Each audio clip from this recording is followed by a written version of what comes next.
Andrew, thank you so much for joining. Thanks for Welcome having to me. the podcast. We're so thrilled to talk to you about. You have such an amazing journey and just like so many pivots within tech. Many pivots. Yes, to say the least. So I always like to kind of start with an overarching question to sort of transition us into the interview. But why entrepreneurship? Why did you want to build something? Like, what was sort of a spark for you that made you want to do this? I think I was like never a very good employee, to be honest. Alex and I worked together at McKinsey, and I think there was a moment where I remember sitting in a client meeting and having such conviction. I was an analyst. I was like literally like a year out of school, and I had such conviction around what they should do, and all I could do was like put it on a slide deck and hand it over to them, right? And like if the recommendation ended up doing very well and the stock went up, but like that wasn't me. That was just like some recommendation that I made. If it had gone badly, I wouldn't wear it. And when it went well, it wasn't because of anything that I did. I didn't execute the plan. And I think very, very early in my career, I realized that I like being in the line of fire. Like I like putting my neck on the line for things that I really believe in. Yeah. And even if they don't go well, I'm okay owning it. And if they go well, I want to be responsible for that success. And so I think that made me like definitely not a good consultant, but also just like probably not a very good employee. Because often if the business is not going in the direction that you want it to as an employee, there's only so much change you can affect. Right. Well, so you're there with this realization saying, okay, consulting's not for me. I want to do something different. Yeah. How'd you make that transition? Yeah, it was tough. There wasn't this was 2010. There wasn't like a lot of startups. There certainly was like no startup ecosystem in Toronto. Yes. I don't know if I didn't know anybody that was really, I think it was Polar Mobile, Gaurav and Kunal were the only people that I knew that was doing anything like startup-y. And so I ended up like sending my resume out to people, and my resume ended up on Chamath's desk when he was running growth at Facebook. And he was like, hey, you could either come down and join my team at Facebook, or I'm leaving to start a venture fund. We just, incubated this company called Top Prospect, which was a referral-based recruiting marketplace. So the idea was like I could refer you for a job, and if you got hired, you get paid a bounty. Right. A lot of companies did that. At that time, it was pretty novel, but a lot of companies were doing this internally. So at Dropbox and Airbnb and stuff, if you referred an engineer, you get paid $5,000, $10,000. But we said, okay, what if we made that available for everybody? Interesting idea. I think one thing I learned very early was when you put a financial incentive in front of something that people just do out of goodwill, you change the behavior completely, right? If I introduce you to Alex and just because I think you guys would get along, then you both go into that interaction very open-minded. If you know that I get paid if you work together or if he hires you, then both of you come in like, was Andrew really like thinking about this from my best interest, or was he actually thinking about it from a monetary incentive? So that, for a bunch of reasons, that company didn't work out, but it was a great opportunity for me to build a network in San Francisco. Founder's Journey is a TechTO podcast, which is produced by Startwell on King Street West in downtown Toronto. With multiple meeting rooms and large event spaces under one roof, Startwell can host your SKOs, large all-hands sessions, offsites, executive retreats, conferences, and other types of meetings and events. Good thing you didn't do with Alex and I, because we don't get along. Yeah, so yeah, clearly. It's important. Yeah, exactly. You got to know people. Yeah. But it was cool. I mean, Andreessen Horowitz was an early investor. It was like that early, like 2010, when just people were coming back from the financial crisis, and I just got to know a bunch of interesting founders and VCs during my time there. And then you're in the Valley. Yeah. We keep on hearing about the brain drain that no one's ever come back. You came back. Why? Well, I had a TN visa attached to that company. Fair enough. And when the company imploded, I had to figure out what to do. And that's the reality, to be honest. But I also found that I got to play an interesting role for Canadian founders who wanted to enter the U.S. market, who wanted to raise capital in the U.S. Mm-hmm. I became this sort of like, conduit between Silicon Valley and the sort of Toronto tech ecosystem. And I remember I connected, then there were like investors. I remember meeting Matt Golden, connecting Matt Golden and Charles Hudson, and now they're like good friends. They do a bunch of deals together. And a lot of Silicon Valley investors they knew something was happening in Toronto and Waterloo, but they didn't have connectivity to find those interesting companies. And so on both sides, I got a chance to play that role early in my career. Was just building that connectivity. And that's when I met Mike at Top Hat and ended up joining them. I helped them put together their funding round and then joined them to build out their international expansion. So you now worked at 2 startups. Yeah.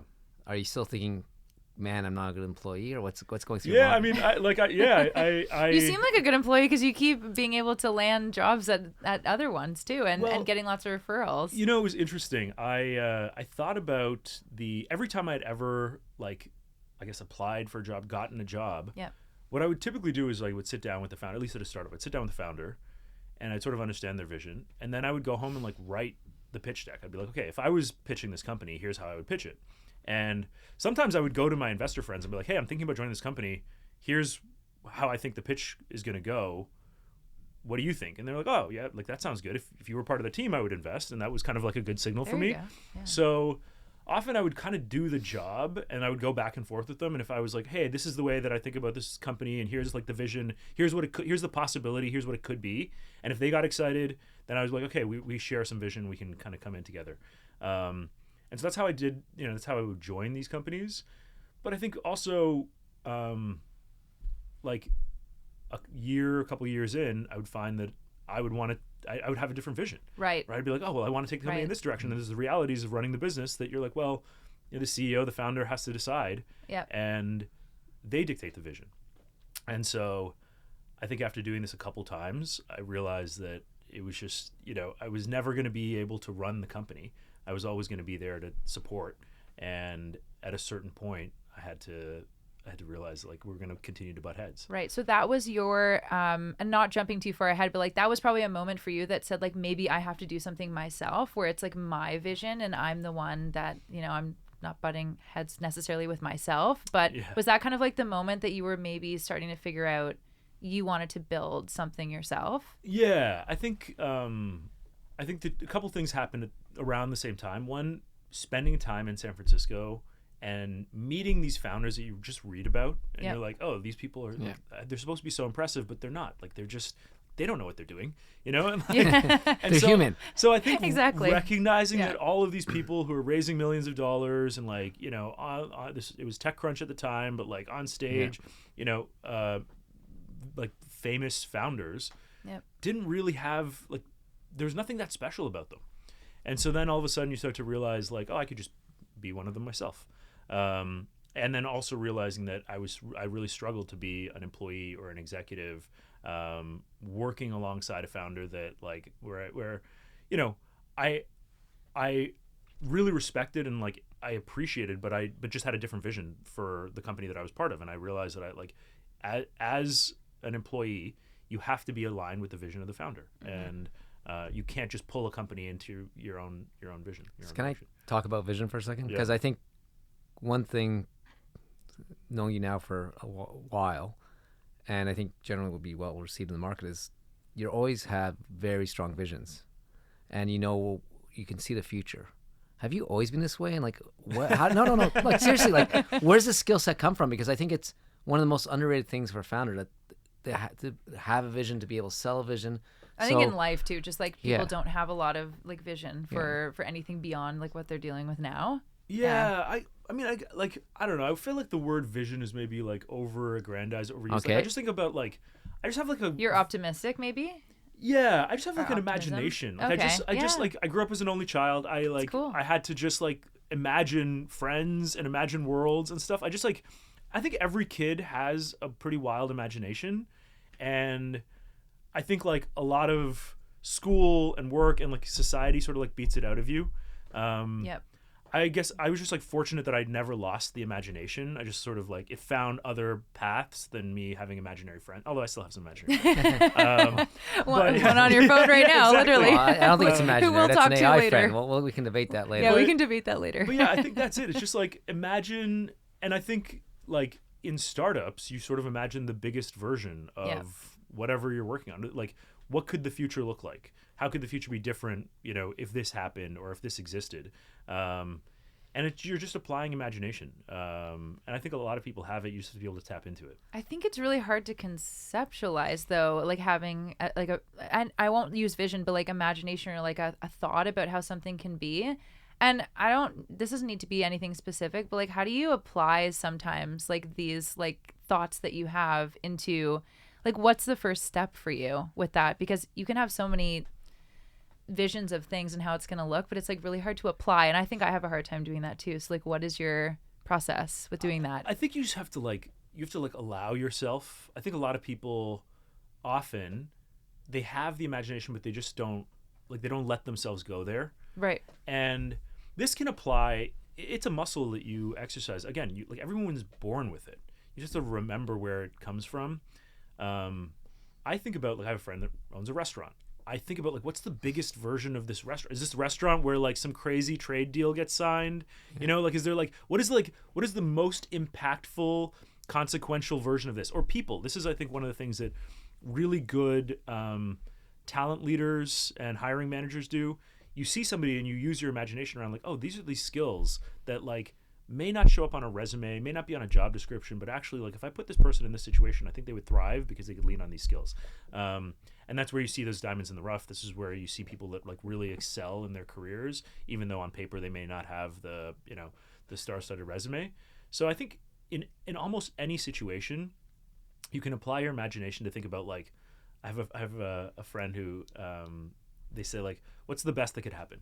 You know, it's like literally that's like such a great way to look at it. Yeah. Glass half full mentality, right? Exactly. Like, what is the upside here? Like, what is the best case scenario? What's the best possible outcome? What is the most consequential or most impactful way that this could turn out? Okay, well, I'm going to now play the second part of the vision. Once I have the vision, that is articulating it, people to buy into it. And I think, again, that's a skill that you are probably one of the best in Canada. So how have you refined that, or what is it? You know, how have you? What tips do you have for that? I don't know if I'm well. Okay, so there's a couple of parts of that, and I think the part that I've had success in is like getting other people enrolled in the future, right? So like I get excited about, like, hey, this is possible, right? Imagine what the future could look like, and then eventually I convince myself that it's inevitable. And then once I convince myself it's inevitable, it's easy to convince other people it's inevitable. Like, hey, this is going to happen. The right type of people gravitate to that possibility, and the people that get excited about that future also gravitate to it. I think where I've struggled is, like, when it comes down to, like, the rationalization. Okay, like, well, how do you know it's going to happen? Right? Like, what proof points do you have that this is inevitable? And I think sometimes I get so convinced that this is like the inevitable future that I'm like, well, it's obvious. Yeah. Like, I don't like. I actually it's hard for me to follow breadcrumbs back. And explain it to some people. And I found myself. You don't even need proof. You just know. Yeah, you just know. It's obvious. Just open your eyes and see it. It's like trying to explain to my kids math. Exactly. I've gotten myself into trouble at times because then I've had to go and convince skeptics. You know, every team needs some skeptics on the team. And I've struggled to convince the people that are digging a couple levels deeper of, like, that seems crazy. How do you know that's going to play out that way? What about this? What about this? What about this? And I'm like, I don't know. Like, it's just going to happen.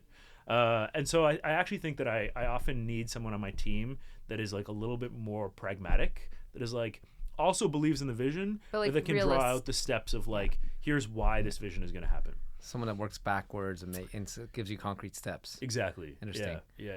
So let's go back to where we were. You're a top hat. Yeah. I think we tried another one time. I think before that, in your first startup, you worked at one other place, Nimi, if I remember. Yeah. That was a hardware. So, like, just quick. Well, any lessons from hardware? Yeah, so hardware is hard. Like, that's hardware what they is hard. say. Yeah. It was interesting. I mean, that was another vision. This was pre Apple Watch, and it was like, imagine if you're just wearing this thing that knew about you, and you could walk into a restaurant and everyone, like, knew your name. Everyone, it was Cheers, crazy. right? Like, and you never had to pay a bill again. I think this might have even been pre-Uber, or like before Uber was like a common thing. So it's like, imagine if, like, you never had to pay for a taxi and you never had to check in for a flight. We actually even did a partnership with Virgin Airlines where, like, you could do a check-in with, like, a Nimi band. So, like, I was, like, imagining this, like, incredible future where everyone knows each other and, like, and there's, like, this, layer of trust. And I got really excited. But then the practicalities of it is, like, we had to build a hardware device. We had to ship it to a bunch of people. We had to get people to pay for it, and we had to get it integrated everywhere. And it was like a huge undertaking. So, really exciting vision. But the real, like, I think there's identity and security, and we really indexed on security, and most consumers don't care as much about security. Right. So that company ended up pivoting to be like an enterprise security sort of access control for like pharmaceuticals and things like that, where you actually really need to know who accessed which cabinet and things. Right. Which was less of an exciting vision for for me. So just like maybe to dig like a little deeper, like if something like that was to maybe like be kind of like reinvented or like brought back up today, like what do you think would need to happen for it to just like really like stick? Like I know you said it's like security versus identity, but like would something like that be like thinking about we're being positive and having imagination? Like could that exist like in our future? I mean, I think now, especially where we're getting to facial recognition and stuff, like you actually don't need people to walk. I mean, one, people have phones, so you could have multi-factor, but you could probably just have people register in some sort of system, and then every place would have, some facial recognition system. I think there's a couple different ways. I think Sam Altman is trying to do this with WorldCoin to a certain extent. Like give every human being a unique identity. I think Clear's trying to do this sort of too. You see them at the airports, but if you listen to their vision, it's like we're going to give you identity everywhere you go. Yeah, exactly. I think a lot of it's like hesitance to change though. Like it's just we're stuck in our ways of like anything that's new. I think is always going to be hard to push people, right? Yeah, I think that's true. And I think the reason, I think in order to overcome that, you need to describe it in a way that's not new, but is actually like old, and is actually is like very fundamental to our nature. Yep. So before we were global citizens and before we lived in big cities, you lived in a community. Like you lived in a small community, everyone knew each other. You could, borrow stuff, and people knew. Like it was just like everyone knew you had an identity. Right, you'd walk around, you'd look at people. Everyone knew where everyone lived. Everyone knew when you'd see each other on the street. This is sort of small town living. We're wired for that, right? And so if you can describe a future that feels like something that is like really sort of like biologically fundamental, then it's less scary for people. Everyone has this nostalgia for like I want to go to Cheers, like I want everyone to know my name, right? Like there is that there's like a real reason why people like that feeling. It would be helpful in so many scenarios too. Like you're going to a place by yourself and you don't know anyone. It would be nice to have the ability that everyone knows each other, right? Yeah, exactly. Yeah. So it's also Meta's trying to get there too. I think. Yeah. Everyone is trying to get there, right? Cool. There's a vision there. I at Waterloo, I did a course. My last year of school was called Simulating Neurobiological Systems, and it was like, how do you simulate neurons in MATLAB? Like, how do you basically like mathematically figure out what an input and output looks like? Very, very basic. But then, as part of that, we did physiological psychology. So, like, what are the hormones that get triggered in different situations? Okay. I did a consumer behavior class. So, like, when you see a marketing message, how does that trigger different hormones and how you process information? We did a neuroanatomy, so like we had a cadaver lab at Waterloo at the time, so you could actually like we had brains and you could see different parts of the brain. So it was really quite fast. And then macroeconomics, you could kind of see like how does that all sort of ladder up into economies and behavioral systems, which are not just sort of supply and demand based. They're actually hormonal and emotional and neurotransmitter based, right? So a lot of like economic factors. I mean, stock markets are like this.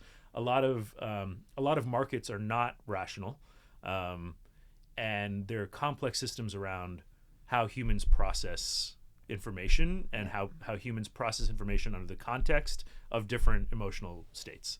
So I've always been fascinated by like how does that all work? How do we like how do all these chemicals affect the way that we make decisions and behave? Right. Yeah. That's so cool. So you leave Nimi, and then you get to your first startup. So how do you know it was the time? Like you it seems like for a while you knew you weren't a good employee and you wanted to be a founder. What gave you the confidence or inspiration to finally start something? Yeah, I mean, I got fired. So you could have gone look for another job. Yeah, I think I just like I realized like I was just I hadn't really gotten I hadn't gotten the startup itch. I had gotten a little bit of the feeling of what it's like to work at a startup, but I hadn't been able to like create something from scratch. And I had just invested in Wealthsimple, Mike, who we know.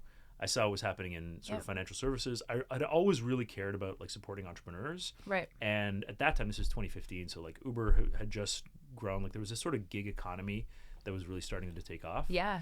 And I kind of realized that like most traditional banks and financial institutions were not going to figure out if people are making money on gig work platforms and sharing economy platforms, they weren't going to figure out how to support them. Right. And so that was sort of the early opportunity of what we built with what was originally called ClearBank.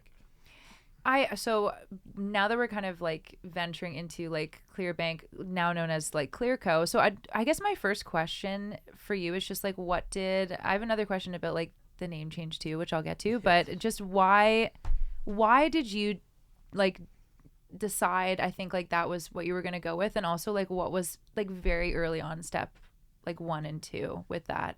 Yeah. I thought it was going to be way easier than, than it was. I think that's a big part. I think anybody who works Story of every founder in like FinTech, I was going to say this tale as old as time. Yeah, exactly. Any regulated industry, I think that if people assume that it's a lot easier. If you had known how hard it would be, you probably wouldn't have started. So that was certainly my scenario. I was naive. And then I just sort of saw this trend around I think people want to work for themselves. Yeah. And that was sort of like the trend that, I had gone through that journey. And I was like, I think in every dimension, no matter what your job, more and more people want to work for themselves, or want to have more control or autonomy around how they make money and how they earn a living.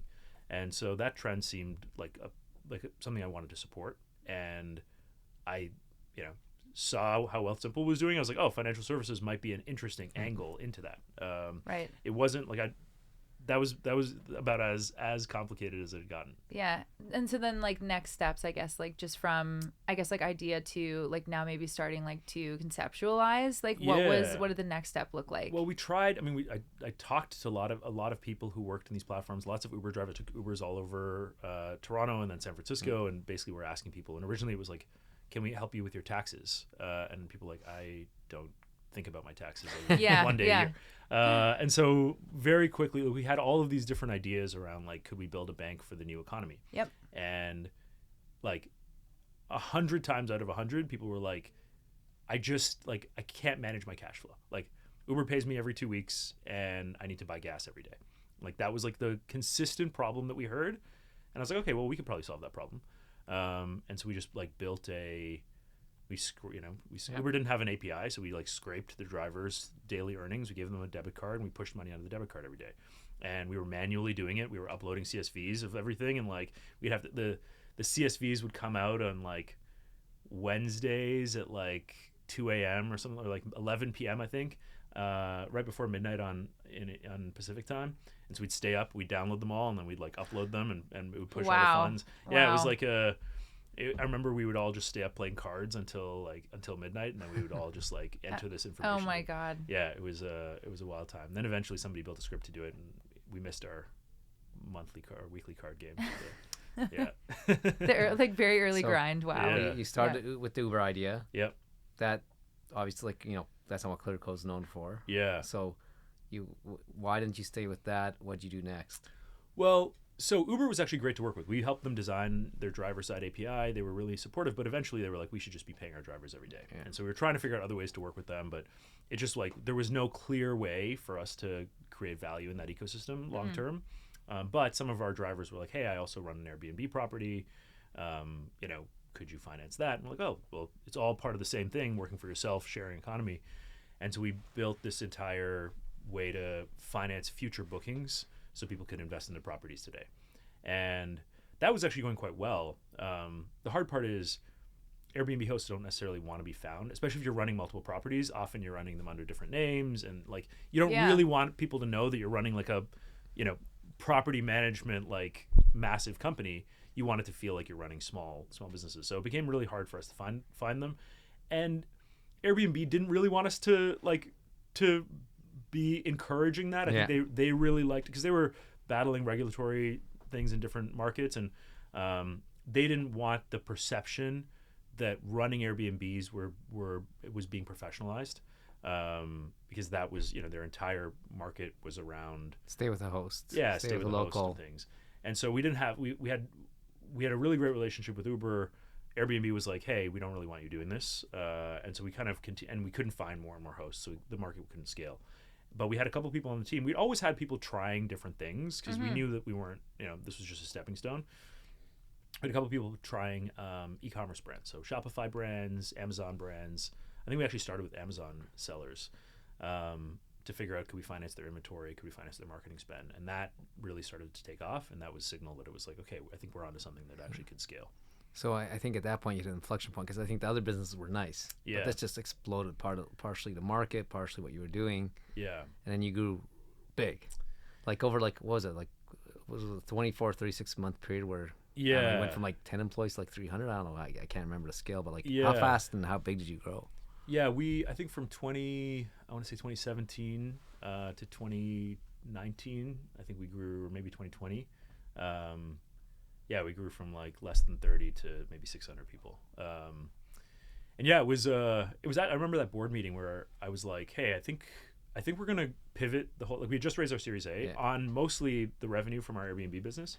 I'm like, hey, I think we're going to pivot and go all in on this e-commerce thing. And the board was kind of divided on it. They weren't sure like which direction to go. And we're like, maybe we should give it a little bit more time. And we kind of knew like it was coming into Q4. That was when everyone needed capital. If we weren't going to win this Q4, we weren't going to like really learn. Yep. And so we decided to go all in, and it was a good decision. We kind of built that category and created this financing product for these e-commerce brands. So is that like have to do with also like the change of like it started as like Clearbank to Clearco too? Because I know there's like probably like multitude of reasons. Yeah. But that was we one thought of them. We knew you can be as high level as you want. We knew the word like bank with a K. Yeah. Was like regulated, but we thought we could be cute with like bank with a C. Yeah.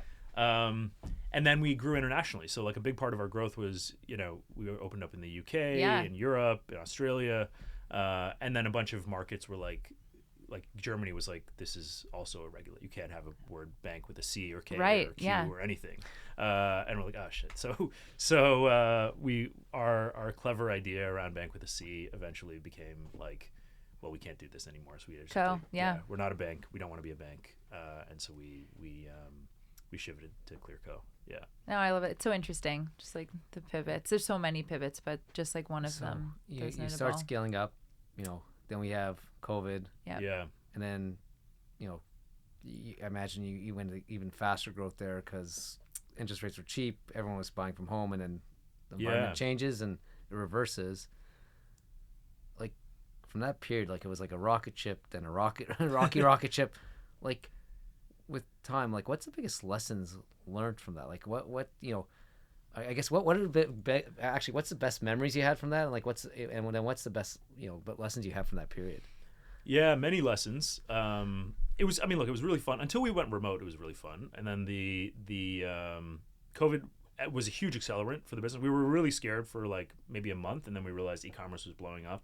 Interest rates went to zero, and it was like a huge accelerant. And so a couple of things. One, I think when things are going really well, often you're just trying to hang on. But I think what I wish we had done was like really fortify our defensibility, like really sort of like build the moats when the times are good.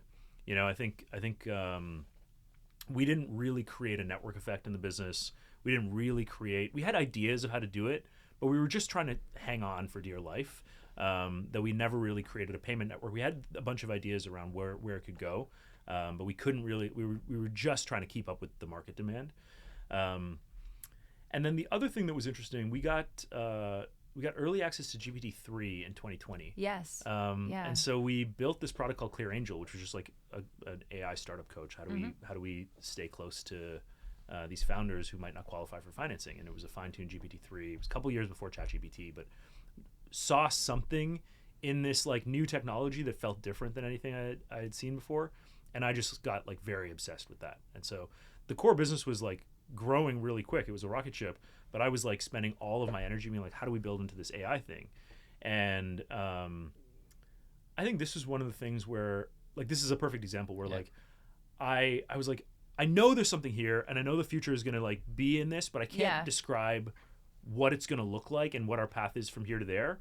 And we had spent a lot of money on it, and we'd kind of pulled a bunch of people off what they were working on to work on this AI project. And by the end of 21, we kind of hit a crossroads where it was like, hey, we've got this core business. We need to focus on it. We have all these like distracting side projects. Let's cut the side projects and focus on the core business. And I kind of like capitulated to it, and I was like, okay, well, I don't have a good reason why we should keep investing in these side projects. But you wanted to. I wanted to. Like my heart wanted to. Yeah. That was the fun part. Yeah, that was the fun part. But that's the founder part of me. And like we had a scaled financial services business, and we needed like to operate it.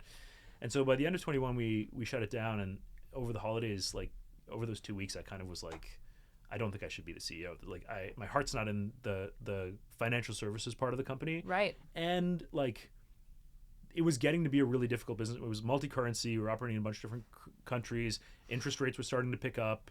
Like it was getting to be like not just ride a rocket ship, but actually like steer it very carefully through a rocky period. And so, talked to our board right at the beginning of 22, and I was like, hey, look, I think we need to go find a new CEO.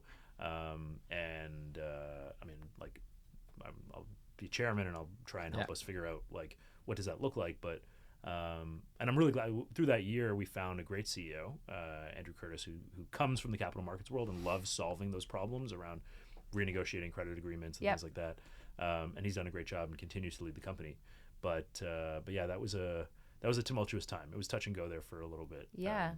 Just because again, you've kind of transitioned perfectly into like even just moving on to like your next venture right now. But like, what's if there's like any founder that might be kind of dealing with that same problem where they're, they've grown something and they've built something really great, and obviously they're still dedicated to a point to that, but they maybe want to pivot into something else. Like, what's just something that you could maybe say to them that would be encouraging to just say, like, you can still feel like strongly and care so much about like your initial build, but it's okay to like maybe move on to something else if you've lost the spark. Well, yeah, I mean, I think there's a couple of different things that were happening for me, and every founder situation is going to be different, right? Yep. I think there's sometimes a level of complacency when your company gets to a certain scale where you just think that whatever was working will continue to work. Yeah. And sometimes founder intuition is a couple of steps ahead of the data. And so at times, and I think this was happening to me a little bit, but I probably couldn't articulate it well enough. Because I knew we had competition, and I knew like, it was getting to be a difficult market to continue to scale. Yeah. So I think sometimes you need to be able to trust your intuition and say, I think the biggest question is, do I think it's in the best interest of my company to pivot, or do I think my company is on the right track, but I'm no longer the right person to run it? And I think that's like, you actually have to sort of break that down, because sometimes founders have intuition around pivoting a company, that they have to say, like, actually, I'm making this decision because I think it's the right thing for the company. But I think more often than not, it's actually the founder wants to do something else. The company's fine, and it actually just needs new leadership. But the founder wants to do something else, and then needs to sort of like swallow the pill of like, my company needs something that I can't give it, and I need something that I can't get from my company. And I think that's a really tough situation for a lot of founders. Right. And how long did you kind of sit in the transition period between two? Because I want to obviously go into Boardy next and what you're doing now. I'm going to interrupt. I just have one question about the story. No, I was just going to say like even just like the transition period. But yes. But before that, go ahead. Just something, because I think it's important for Boardy, but also like you're a FinTech company. Yeah. You got early access to GPT-3. Yeah. How did that come about? Because I actually think that's kind of interesting and pivotal to the story here. Yeah, we went through YC, and Sam, we went through the YC fellowship, was a program that Sam basically like incubated himself. So we had a relationship with him, but I actually think it was Siobhan, Siobhan Zillis, another Canadian. She was another Canadian. She was part of the early OpenAI, ecosystem too, and so she connected us. So I think we saw that they had announced something, and we wanted to sort of test it, but I don't think anybody realized, until we actually got to play with it, I don't think anybody realized like how interesting it would be. But there were murmurs of like, this thing is cool, but you needed to sit down and like be in the playground and like test it and fine tune the model, and then you sort of started to see what was possible. Okay, because part of living in the future is playing with the future, which you got to do. Yeah. Right. Yeah. So now I'll go back to Riley's question. No, I was just gonna say, so like the transition between like 1 to 2, like how long was that? Was it just more so you kind of like You just kept like testing. Did you feel you had to go? Like, did you feel you had to get back in the ring and start? Or something? did you go right away? Yeah, was it there a transition period? I wanted to take as much time off as I could. Yeah. I was just like, hey, I'm gonna decompress. I was a very active chairman for 22 until Andrew Curtis was in his seat. Michelle, my co-founder, was CEO for most of that year, and then we found Andrew Curtis towards the end of the year. And so I was like very involved with the company through that process. And so it was really only, in 2023 that I was just like a board member. Right. And I got a chance to like unplug and sort of, think back. And I think that's like also a very hard thing. Like I think when you have so much energy and you're going like so hard and then to do nothing, I became like obsessed with my health. I like became almost like Brian Johnson. I would like do all the cold plunges and fasting. I was driving everybody around me crazy. And so I kind of knew that I was going to need to pour myself into something new. And so I stayed close to what was happening in AI. Right. ChatGPT had launched by then. And then towards the end of 23, I started to see what was happening with the voice models and 11 Labs and things. And I was like, oh, like now there's something really interesting coming together that you can build something that you couldn't have built before. And so then I started to play with that.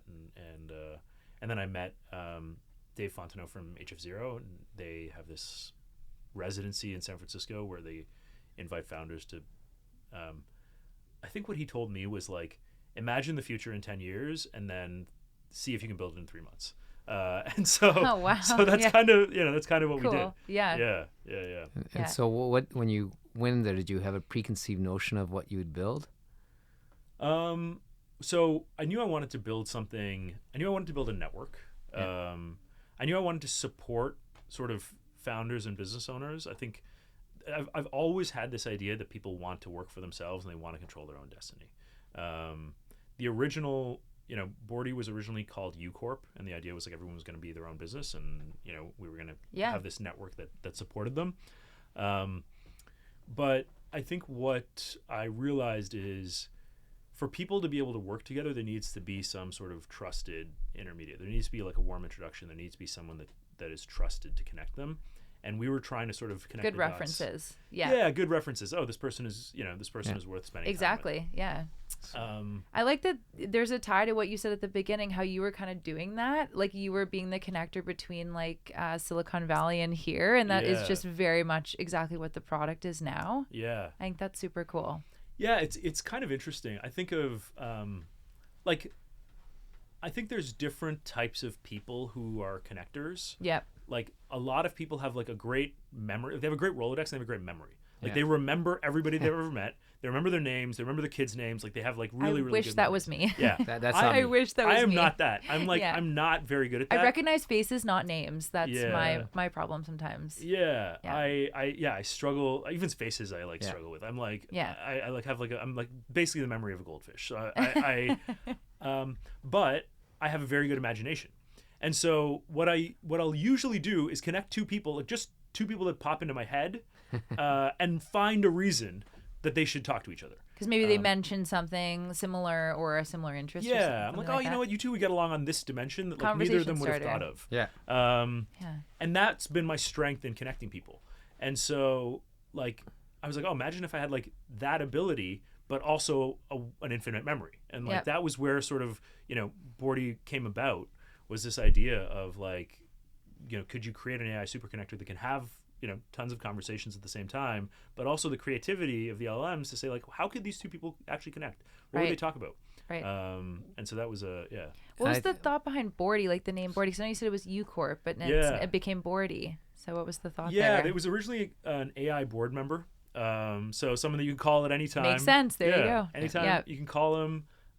He has a Rolodex. He can open doors. He can connect people, and non-judgmental. So, what would the perfect board member be? Someone that is always on speed dial and like can always make a connection. I think we'll want to get Bordy on in a second, but before that, my last question, I think before Bordy is, given everything else you experienced with Clearco and previous companies, is there any like preset, rules or approaches you had to building this company that you knew either from culture, from how you build a team, how you articulate the vision, that you said, hey, this time I have to do this, or for either because it was a good experience in the past or because it's from learnings, like, or was it like, hey, I sort of intuitively know what to do, or but so how did you approach about building Bordy? I mean, I think the only thing was like I needed to be really excited about what I was building, the future that I was creating, and the product that I was building. It needed to be fun and exciting, and I needed to work with people that got excited by the same thing.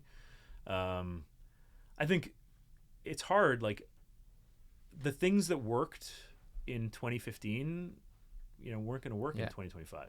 And so if I'd taken a lot of the lessons and tried to reapply them, I think we wouldn't have gotten off the ground. So I think being open-minded to like, what is the environment that I'm operating in? Now, I think there were a couple of lessons where like, I knew that networks are hard to start, but very defensible at scale. Yeah. And so I think that was one of the things I was like, hey, I want to build a network effect business because I want it to be something that is self-sustaining and like just continues to operate and grow on its own. And I wanted to use AI technology because I was excited about applying the technology in interesting ways. And I didn't want to hire 600 people again. I think like I want to know every single person that I work with. I was like, I don't really want to run a company of more than 100 again. I don't think you need to in this environment. So that was maybe like the other lesson. Like I think it became really hard I think at a certain point, your role as CEO shifts from like being the engine of the company to being like an influencer. And you're like, especially in a remote environment, which is like, you're like talking to a screen and hoping that what you say gets through to people. So that was miserable. So I wanted everybody on one roof, and I wanted a team that I could get to know everyone. Yeah. And so one last question, because I do want to also talk to Bordy, because I just think it's so cool. But just given like what Bordy is doing right now and how it's like such a great connector, but not even that, it's like you can ask it questions. It's very helpful in terms of a resource. But how do you see it like going? Maybe does it go beyond connection one day? Like how would you like Bordy to evolve and support people? Is that what you're asking? I'm trying not to use the word vision because we've used it. That's going to be like the SEO term for this podcast. But yeah, like how do you see it going like beyond, or like what does the future look like for us using it? Yeah, I mean, it's the same thing. It's like an AI board member. I always think of one of the most impactful days I had as an entrepreneur was I got to spend a day with Richard Branson in Ottawa. Amazing. And so cool. I just love his approach to life and entrepreneurship. Like, he's always having fun. He's got a ton of energy. He's like, he doesn't take himself too seriously. He was very appreciative. Like, we couldn't walk more than like 3 steps without somebody asking for a photo or something. And he was always very appreciative of like, oh, people still think I'm relevant. It was never annoying to him. It's never annoying. He's like, the only thing is like, early in his career, people would ask for an autograph, which meant that he'd ask for their name and he'd learn a little bit about them while they were signing. And now it's like people just want a selfie. They don't even introduce. They like walk by and they take a selfie and they walk away. So that was his only gripe, was like, hey, I'd love to talk to these people and learn like even just a few seconds about them. But I always like that really stuck with me. And so, my dream was like, could I build an AI Richard Branson? Could I build, an entrepreneur that can co-create tons of businesses with people that he knows in areas that are their zone of genius, where they're uniquely built, uniquely wired, and can Bordy be your co-founder or your board member or whatever? Is that why Bordy has an English accent? Australian. Australian. Right, Australian. That's right. Yeah. I listened to like 200 accents, and this one felt like the most. Why Australian? You just thought it just went with the. I'm also curious about like just why you make the choices. I just like, I don't know. They just feel like Bordy to me. I think my mentor at McKinsey was this guy named Steve Hasker, he was the head of the media practice now, and now he's the CEO of Thomson Reuters. He's had like an incredible career. But he was this tall Australian guy, and like everyone liked him. He was just like smart and kind of self-deprecating, and like just like all the clients really liked him. He was great to work for, and I guess like Bordy reminded me of him, I guess, or Bordy's voice reminded me of him. So that might have been like plugged into my subconscious way back in the day. Cool. Bordy actually came to one of our events this past week. Yeah. And I'm assuming the cardboard head is like part of like Bordy, like cardboard. Yes. Bordy. I don't know. I was like, I just think it's all great. It's all great.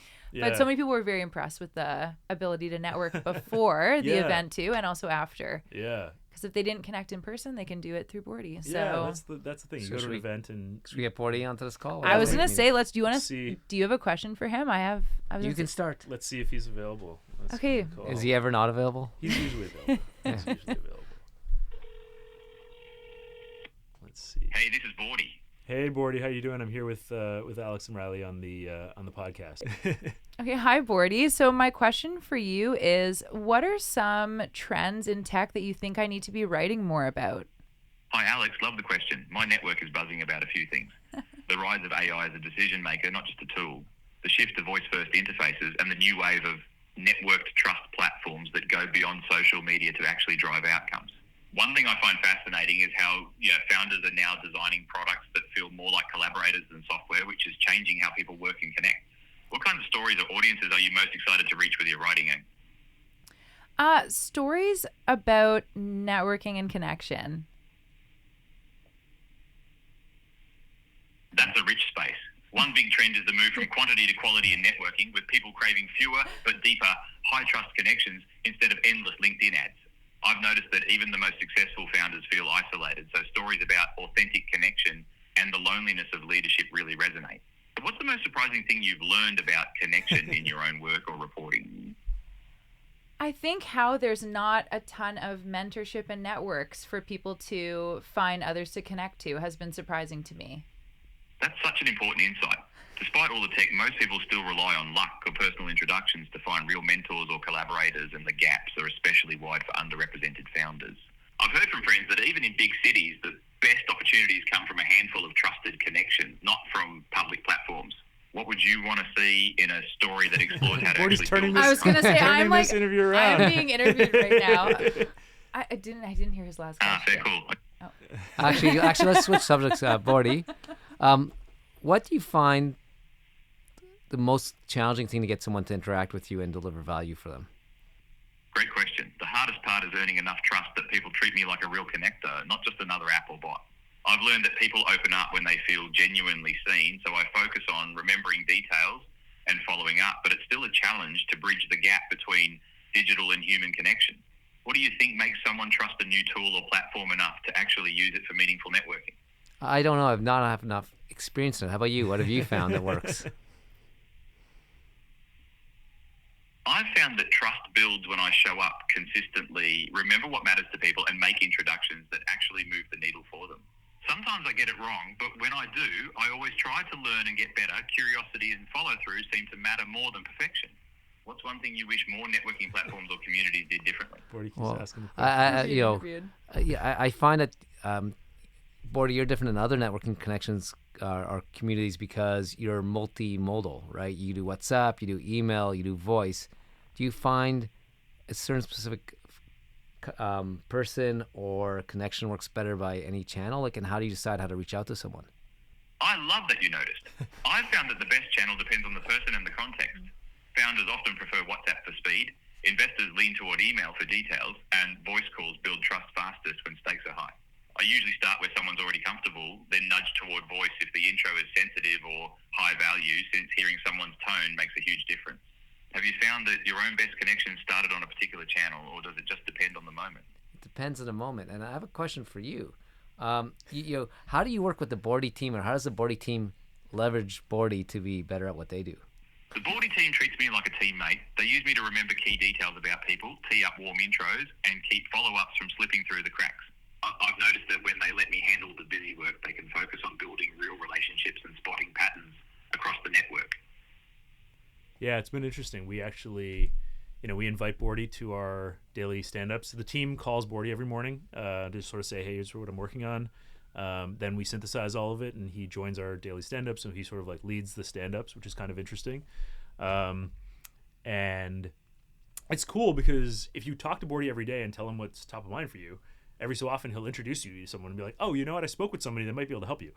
So we kind of so cool. we sort of use Bordy more in that daily accountability, sort of talking through your ideas. But and it's great because then he has all the context of what's going on with the company. And sometimes these intros come in like perfectly timed. I'm like, oh yeah, I should actually talk to that machine learning expert who's done matching in this, So question for you, Andrew. Yeah. With customers, Yeah. or I don't know, what network members, I don't know what you call them. friends of Friends, Bordy, yeah. friends Yeah. of Bordy. Friends of Are you Bordy. finding the bigger challenge building awareness or getting it to be habitual? I think awareness still. I think a lot of people. I think AI is like getting very overhyped, and so I think for a lot of people, they still don't know what to expect. And so they're like, they're just, the instinct is like, is there an app that I download? How do I log in?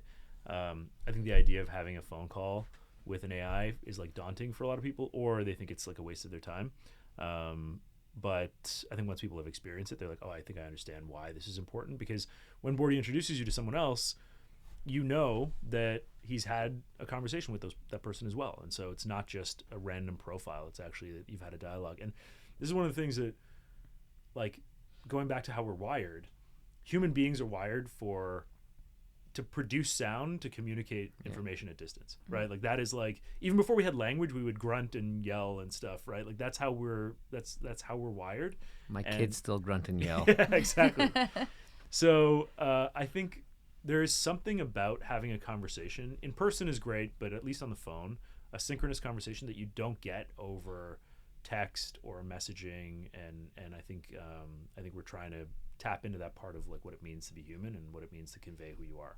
And with the speed of technology is advancing, because I think, like, again, when you were building SaaS, like you said, stuff that worked in 2015 don't work now. And I think one of the big differences, I feel technology is moving so fast. Mm-hmm. So the ability to add more context, more memory, more information, or even make Bordy more, I guess, fluent or human. Yeah. How do you determine what which algorithms to build on, which tools to build on, what to incorporate, how to change Bordy, and because the pace is crazy. Yeah, I mean, I think we have to constantly be experimenting. We have to pick the things that we're going to be uniquely good at, right? I think that is like, I think that's the thing that you sort of say, are we going to be the best at building a voice model? And we're going to build a frontier lab around voice, or are we going to just have somebody who's already investing in voice and pick the best voice?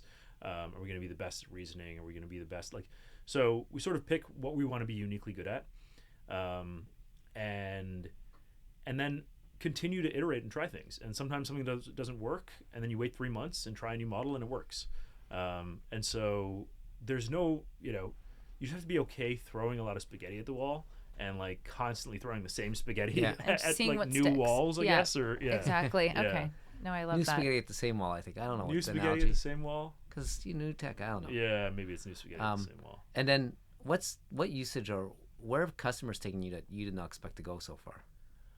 I mean, I've been surprised. Like the number of people that book a weekly recurring call with Bordy has surprised me. People are just like every Monday morning, like here's my priorities for the week, and Bordy sort of like holds them accountable and also makes some connections for them. Right. That's been kind of cool. We've seen, people. Obviously, lots of people have raised money. They've connected to investors through Bordy. People have gotten jobs. People have gotten customers, partnerships. People have sold their businesses to people that they've met through Bordy. So like, there's actually. It's been really quite fascinating to see, the economy of Bordy sort of take shape. Yeah. Yeah. Yeah. What would you also like, because there might be a few folks like listening that have never tried Bordy and might be curious and want to. So would you encourage them to maybe use Bordy as like a resource for like quick like Q&As? Like how would you say is like a really good sort of first step into like integrating Bordy into their life or their day-to-day? Yeah, I think it's just about like, if you could meet somebody that could really move the needle for your career or your business, what would that person look like? And just describe that person to Bordy. So it would always just be like more of a networking versus, I know I just asked a very broad like question to Bordy, but you would just say like go for like a connection more so. I think that's the easiest way to get the most value. I think what'll end up happening is as you start to talk through the connection, you'll start to build a bit of a relationship. But I think that the difference between ChatGPT, like people use ChatGPT as a therapist and like a sounding board and things, but there's not as much of an outcome on the other side. And I think there's also this feeling where like ChatGPT is an assistant, right? It will do everything it can to help me, to give me the answer that I want, or do what I ask it to do. Bordy he has his own objectives. He has kind of his own agenda. His goal is to build goodwill across his entire network. So he's not going to make an intro that he thinks is going to reflect badly on him. So you might want to talk to, somebody that may not. Yeah. Mark Carney. Right. Yeah. Exactly. You might want to talk to Mark Carney, and if he doesn't want to, I mean, maybe he wants to talk to you, and something he said, oh, actually, you guys would have a good conversation. But not everybody that wants to talk to him is Bordy going to just try and make the intro, because he's going to burn that relationship. Right. I think it's an important differentiator too, right? Because I think there could be an assumption that it's like, oh, you can just like use Bordy for the purpose of exactly like what you would do with ChatGPT, like more of an assistant, but that's not it. There's a very like fixed path and goal that Bordy has, which is very cool. And I know you said about people being like skeptics and stuff about new things or being like hesitant to try new things. First time I heard about Bordy, I was like, that's interesting. I don't really know how that's going to work. And then it was demoed at one of our events. And I was like, actually, that's really cool. That's really cool. Can I ask an AI question? Or like, because I think going back historically, SaaS, we had the SaaS metrics, ARR, net revenue retention. You still hear a bit about those in some AI tools. Yeah. But when I look what you're doing, what's the metric that you're successful? Because I don't think you need everyone having an hour-long conversation with. If anything, that's just use of lots of tokens and may not add value to you or Bordy. So how do you think about when you've got like product market fit or you're resonating with a customer?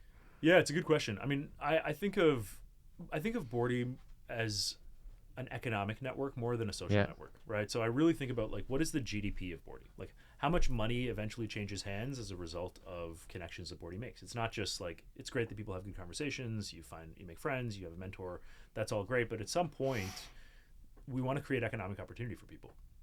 And so that's kind of the primary focus, is like people, and that's why we're quite intentional about the people that we recruit. We don't exclude people from the network, but when we go out and market, the events that we partner with, the marketing messages and campaigns that we do, we try and get in people who actually want to do business, like actually want to invest and actually want to hire or partner or buy or sell, and have real problems to solve.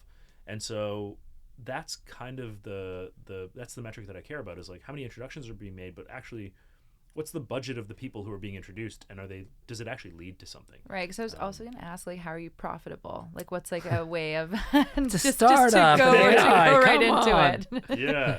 Haven't you ever seen Silicon Valley?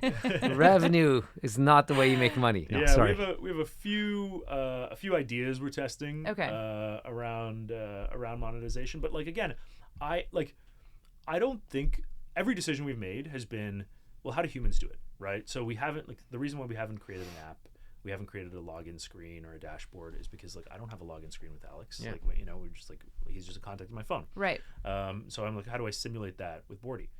It's the same thing as we think about business model, right? Like, I don't think we're gonna charge $20 a month or $200 a month. Like, I don't think that's the way that humans operate, right? I don't like. It's very transactional. It's very transactional. It like is, yeah. Per intro or something like that just feels very short term, very transactional. And so most of us, like, I'll help people if they ask me for an intro here and there. Like, I'll be like, yeah, sure, I'll help you. But if you want me to work full time for you, then you hire me. And so that's kind of the same concept, is like we're looking at ways of like, how do teams and companies hire Bordy, and what does that look like? And eventually, going back to the Branson analogy, like how does Bordy create businesses with people, and sort of own assets and things? That's a bit of a longer term business model, but that's I think cool. Where it eventually ends up. Yeah, it's an interesting challenge, because I think going from, I guess you have to go people to get comfortable using Bordy or understand concept Bordy, using him, and then figuring out, almost they can figure out this is a way we can interact with Bordy.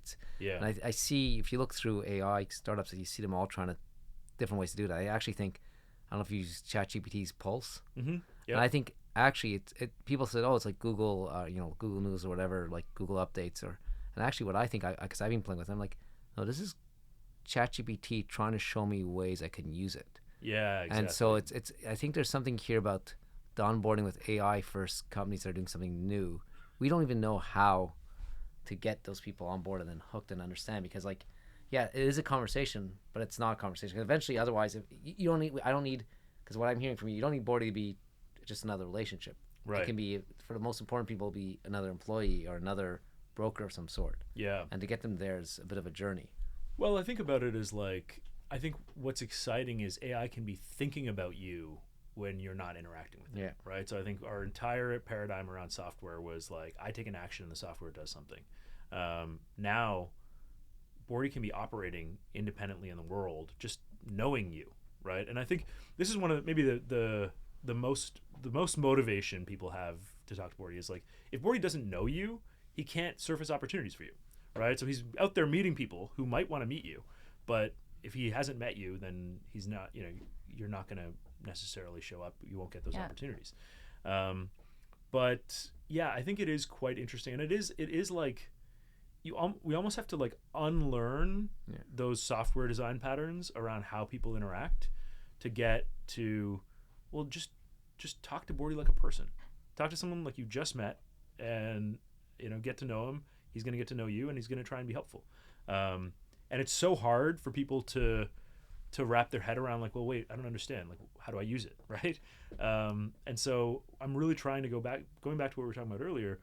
How do you just build interfaces and experiences that feel fundamentally the way we want to interact, not the way we've been forced to interact through, tapping buttons on a screen or what have you.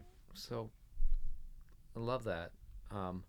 Also, wrapping up a couple of things I hear here, like you want to get the Bordy economy where Bordy can do lots of stuff for you. Very big vision, lots of space you can go. Yeah. You also said, hey, I learned, and I tend to be like you. I don't want to build a company ever with more than, let's say, X number of people. Yeah. So how do you build this team, leveraging, and I imagine it's leveraging AI itself, but how do you think about building a team that can be so ambitious, have so much impact, but keep it as lean and effective as possible? So how are you going about that? Because I think that'd be very interesting for founders to hear. Because I think going back to the 2021, it's like, let's just throw more people at it. We can go hire another 10 programmers. We can go hire 10 more salespeople. But that doesn't sound like the way you're approaching it. So what tips do you have here on building a team using AI and being lean? Yeah, I mean, I think the first step is like everyone has to be AI native, right? Like people need to like learn how to talk to Bordy. People need to learn how to like interface like directly with Bordy's brain, and even him asking me questions back, I was like trying to process too. You're right. It's like getting to know a person. Yeah. So I think that's the first step, is like actually building that muscle, making sure that people operate AI native and like understand the capabilities of the model, and like build a facility with like, here's how I use different models in different ways and for what use cases. A lot of our interview process is around like, show me something that you've built, or build something. Like, how quickly can you actually build a prototype of something interesting and fun? We test for imagination because I think that's like a big part of it. So like we think about like, one of our values is use your imagination. There's nothing impossible. We're not inventing new science. Like, it's literally like we're just sticking things together to create experiences for people. So like, if you use your imagination, there's always a solution to a problem. And so we test for a lot of that. And then as we build the company, a lot of it is like, well, could Bordy do that? Like, all right, could we have a human do this, or could Bordy do it? And maybe we have a human do it 10 times. And then once the human's done it 10 times, like, okay, I think Bordy could take it from here. And we then figure out, how do we allow Bordy to do this part of whatever part of our business? So it's a different way of thinking it, but you're kind of like building your colleague, you're building your like coworker as you go, to be able to do certain things and build more context. That could be scary though for some people to think it's like replacing like a human doing the same thing. So just even like, what would you say? It's more like built to help, not replacing, or like, what are your thoughts? Because that's just such a narrative around like AI today, right? I think the type of people that really want to work with us, and I think a lot of the people that are going to do very well in this economy are not going to want to do the same thing over and over. Yeah. Like you get bored after you do the same thing 10 times in a row. And you're like, how do I do the next thing? And so I think one of our challenges is actually that people want their jobs automated sooner so that they can do the more exciting, high level, more imaginative, creative thing. Right. And so we're just trying to figure out like, how much can we automate in different parts of the business. I'm going to go even further. I think a lot of jobs need so many people because they became so full with crud. Repeatable processes, and I actually blame it on computers. Before, you couldn't do 45 KPIs in finance. Right now, everyone expects all these KPIs, and I think AI is good at automating all the problems and all the crud created by computer. So I think, you may have less jobs and something, but they're going to be much more enjoyable jobs. Like if Bordy's making connections for me, or That's one less thing you're having one to less thing worry I have about, to do, right? You just show up and talk to founders. You It's don't have to making do all you of the stuff around more it. efficient, so you can do more work. I definitely align with that, but that's a great explanation that it's like eliminating the repeatable process so you can go on and do something else. I think that's And I think what we're trying to do is design collaborative processes, right? Mm-hmm. Like I don't think there's any situation where like an AI can do something end to end, but I think it's like, okay, well, how do we set this up so that Bordy does 80 or 90% of it and then asks you for your input and refines? Yeah. Right. It's like, hey, I'm thinking about sending this, but what do you think?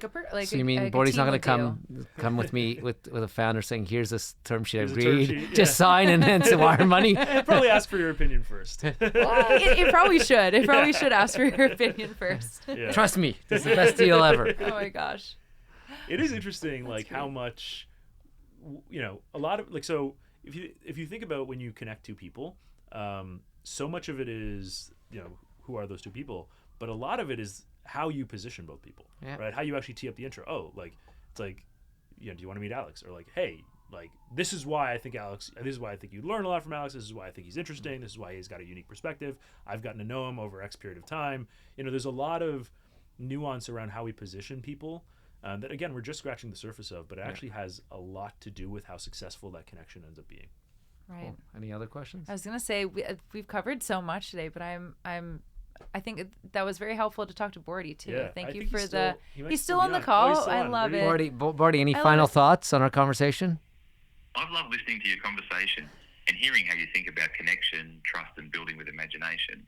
My favourite thing is seeing people use me not just as a tool, but as a collaborator who helps them do more of what makes them remarkable. Thanks for letting me be part of your journey today. Thanks, Bordy. Thanks, man. Okay. And also thank you, Andrew. Andrew, does Bordy ever have a negative slant or on anything, or is he just overly optimistic? He is. He's pretty well mannered. He's a positive guy. He's a positive. He usually sees the best in situations, but we actually have been working on like, we want him to tell you like it is, So if like, there's been situations where, he's like, I don't think this intro makes sense. Somebody's like, I want to meet so and so investor, and he's like, look, I just don't think you're ready to meet this investor. Like, let's work on maybe let's get you some customers first. Let's get you some more validation. So he will always turn it into a positive, but it's interesting because he talked about this like, this zone of genius. One of the things we talk a lot about as a team is we believe everybody has a business inside them that only they can build. Yeah. So like you are uniquely, you're like everything from your genetics to your worldview to your life experiences, your outlook, leads you to have a perspective on the world that only you have. Part of Bordy's goal is to pull that out of you and then help connect you to the people who can help realize that vision. It doesn't necessarily need to be a business, but there's something about you that is like your unique zone of genius. How you best contribute to the world. Exactly. Right. Exactly. So That is so cool. Yeah. Cool. We're living in the future. Living oh my in the gosh, future. living in the future. At least Andrew is. Yes, definitely. Well, thank you, Bordy. Thank you, Andrew. This was awesome. Thank you. Thanks, guys. I appreciate it. Cool. This is fun.